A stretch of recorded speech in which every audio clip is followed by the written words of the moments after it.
Maxamed Cabbaas waa wiil u dhashay dalka Ciraaq oo 30 jir ah.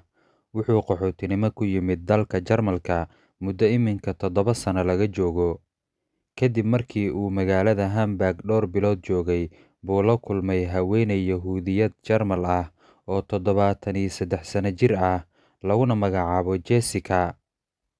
Jessica waxay ahayd haweeney maalqabeen ah oo hantideeda lagu qiyaasay $350 milyan. Dhowr bilood oo wada sheekaysi ah kadib, Maxamed wuxuu jeclaaday Jessica wuxuuna go'aansaday inuu guursado. Wariyeyaasha mid ka mid ah baa Maxamed weydiiyey, sidee baad diyaar ugu noqotay inaad guursatid haweeneydan da'daas jirta, yacni 73 sano jir ah? Maxamed wuxuu ku jawaabay, jacaylku xuduud ma yaqaano, aniguna waxaan Jessica ku jeclaaday qalbigeeda wanaagsan.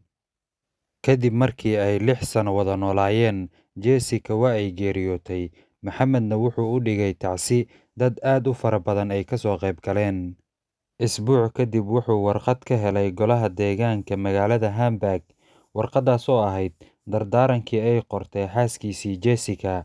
Markii uu warqaddii furay, waxay u qornayd sida tan: Maxamed, waan ku salaamay. Waxaan aad ugu faraxsanahay inaan kula qaatay saacadihii noloshayda ugu dambeeyay.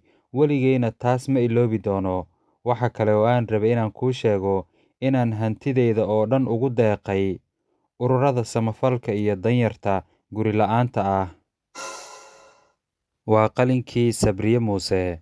Inala wadaag aragtidaada ku aadan sheekadan. Sidoo kalena la wadaag asxaabta kale si ay iyagana uga bogtaan oo inoo sheer gareeya.